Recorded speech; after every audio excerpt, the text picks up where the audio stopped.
नमस्कार साथियों, NMF news देख रहे हैं आप। आपके साथ मैं हूं अनुपम प्रसून। काम ना हो तो लोग सवाल पूछेंगे योगी आदित्यनाथ से।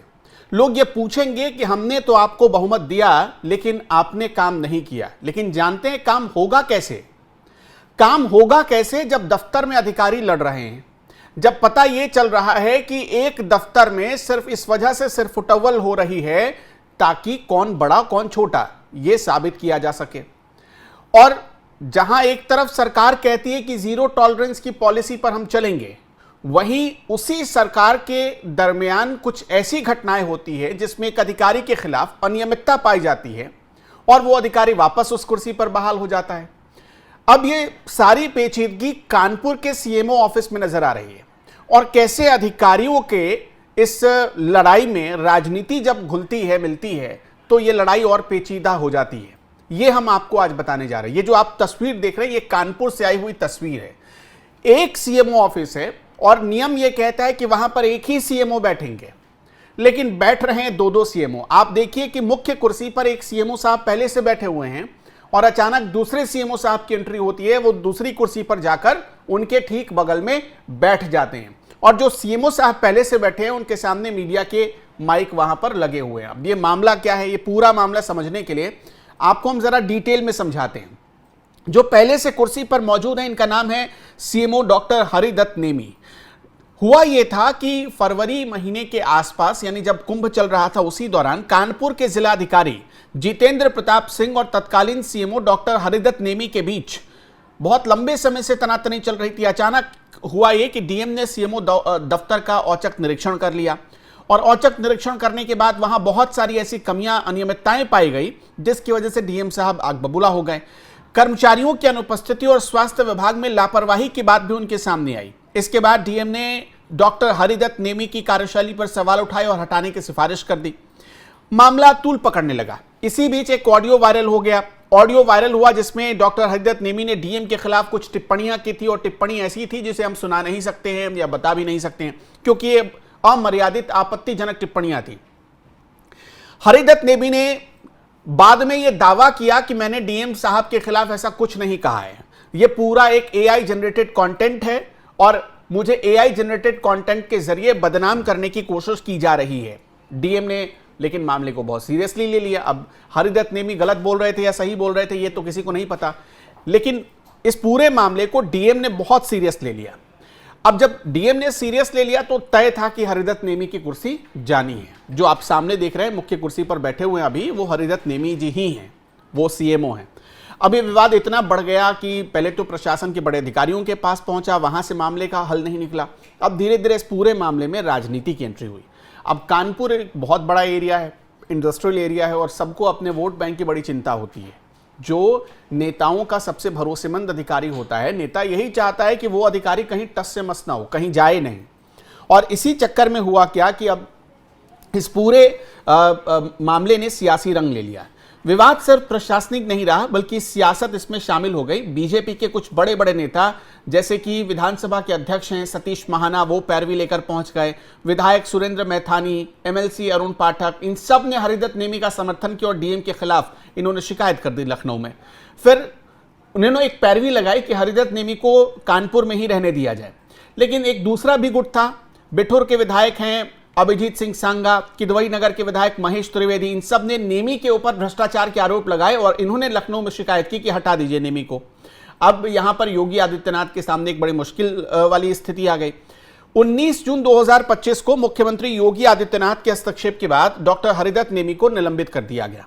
मतलब योगी आदित्यनाथ ने नेमी के खिलाफ जो अनियमितता की शिकायत डीएम ने की थी उसे सही पाया था। लेकिन इस फैसले के तुरंत ही बाद डॉक्टर हरिदत्त नेमी पहुंच गए कहां, तो हाईकोर्ट में वो इस मामले को लेकर चले गए। और इसी बीच हुआ ये कि डॉक्टर उदयनाथ जो पहले से ही सीएमओ के तौर पर कार्यरत थे, मतलब जैसे नेमी को हटाया गया तो उदयनाथ को बना दिया गया वहां पर। अब मामला हाईकोर्ट में गया। हाईकोर्ट में हरिदत्त नेमी ने जब याचिका लगाई तो इलाहाबाद हाईकोर्ट की लखनऊ बेंच में अपने निलंबन और तबादले को खारिज करने की याचिका लगाई उन्होंने। 8 जुलाई 2025 को हाईकोर्ट ने उनके निलंबन पर रोक लगा दी। मतलब सरकार को यह निर्देश दिया कि हरिदत्त नेमी को आप निलंबित नहीं कर सकते हैं। अब उसके बाद अगले ही दिन यानी आज का दिन 9 जुलाई 2025 हरिदत्त नेमी सुबह सुबह सबसे पहले पहुंच गए। डॉक्टर उदयनाथ पहुंचते उससे पहले हरिदत्त नेमी पहुंच गए। ये जो दूसरे आप सीएमओ देख रहे हैं इनका नाम है, जो अभी एंटर कर रहे हैं, इनका नाम है डॉक्टर उदयनाथ, जो सीएमओ के तौर पर काम कर रहे थे हरिदत्त नेमी के जाने के बाद। अब जब हरिदत्त नेमी पर कार्रवाई हुई तो उन्हें मुख्यालय बुला लिया गया था, मुख्यालय से अटैच कर दिया गया था। अब इस पूरे मामले में अब 2-3 चीजें समझने की जरूरत है। देखिए, राजनीतिक एजेंडा बन चुके हैं अधिकारी, इतना तो तय है इस लड़ाई में, क्योंकि एक तरफ नेताओं का एक ऐसा वर्ग था जो पैरवी कर रहा था कि हरिदत्त नेमी दूध के धुले हुए हैं, और दूसरा नेताओं का ही एक वर्ग ऐसा था जो पैरवी कर रहा था कि हरिदत्त नेमी के खिलाफ भ्रष्टाचार के बहुत सारे आरोप हैं, ये सही अधिकारी नहीं है, इनको हटा दीजिए।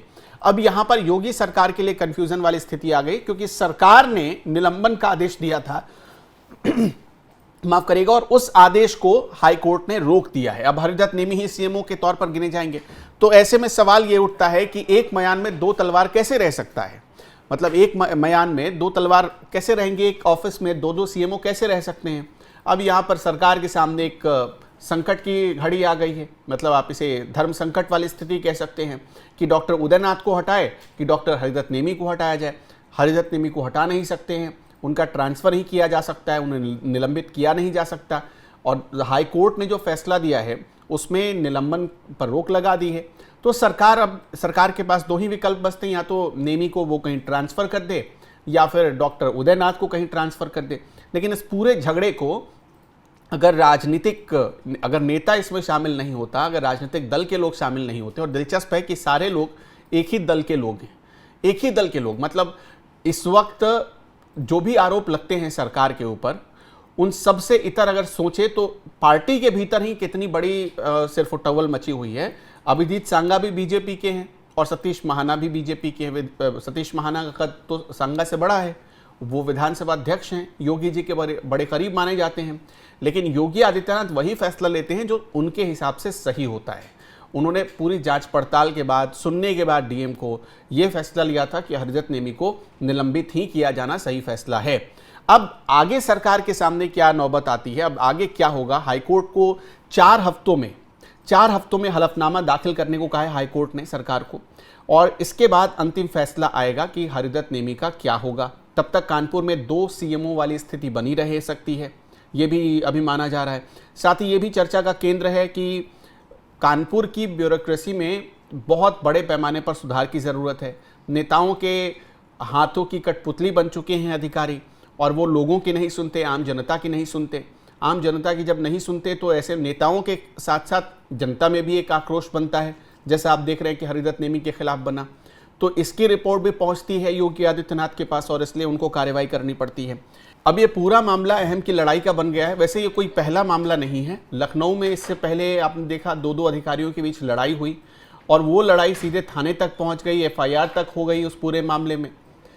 तो इस तरह से अधिकारियों के अहम की लड़ाई में आम जनता का काम पिस रहा है। बाद में लोग अगर किसी से रिपोर्ट मांगेंगे, किसी से जवाब मांगेंगे, तो वो योगी आदित्यनाथ की सरकार ही होगी। योगी आदित्यनाथ से पूछेंगे कि हमने तो आपको मैंडेट दिया था, लेकिन आपके अधिकारी देखिए इस तरह से लड़ाई करते हुए वक्त ज़ाया कर रहे थे। काम करने की जगह वो आपस में लड़ाई कर रहे थे, वो अपने ईगो को सेटिस्फाई कर रहे थे।